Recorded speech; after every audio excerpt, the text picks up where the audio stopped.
जय शम्भो हर हर गङ्गे। आज यो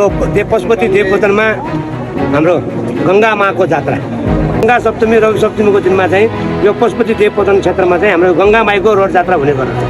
अब यो रोड जात्रा अब किन भन्दा आजकै दिनमा किन भन्दाखेरि जुन यहाँ परापूर्व कालमा अब हाम्रो यो नेपाल देशमा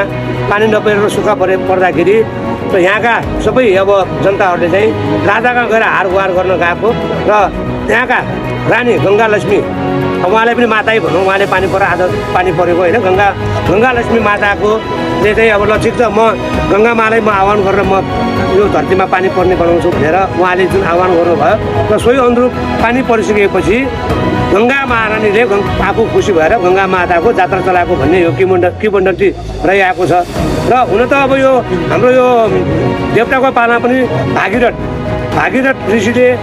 यो हाम्रो पृथ्वीहरूलाई मुक्ति पार्नको लागि हाम्रो पृथ्वीहरू जस्तै अब यहाँ अब आर्यघाटमा अनेकौँ कति मुक्ति होला नहोला त्यो हामीलाई थाहा भएको चिज होइन। उहाँहरूको मुक्ति होस् भनेर यो गङ्गाजल अथवा बागमती विष्णुमतीको पानी खुवाउनको लागि भागीरथले हजारौँ वर्ष तपस्या गर्दाखेरि पनि नआउँदाखेरि गङ्गा माले के भन्नुभयो भने तिमी मेरो बेग थाम्न सक्दैन, मेरो बेग थाम्नको लागि म भन्दा बोल्योलाई लिएर आऊ भनेपछि भागीरथले चाहिँ महादेवको तपस्या गर्नुभयो र महादेव भागीरथको तपस्यादेखि महादेव खुसी भएर चाहिँ ल गङ्गाको बेगलाई म थाम्छु र गङ्गालाई फेरि आह्वान गर भनेर महादेवको आज्ञा भएपछि भागीरथले फेरि पुनः गङ्गा मालाई तपस्या गरेर खुसी पारेर चाहिँ यो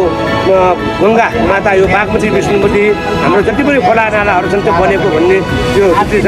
त्यही भएर यो हामीले बागमती विष्णुमतीमा आएर हाम्रो पृथ्वीहरूलाई पानी खुवाएर मुक्त पार्नु भनेकै त्यो गङ्गा माताको एउटा हामी माथि हाम्रो पृथ्वीमाथि कृपा दृष्टि भएको।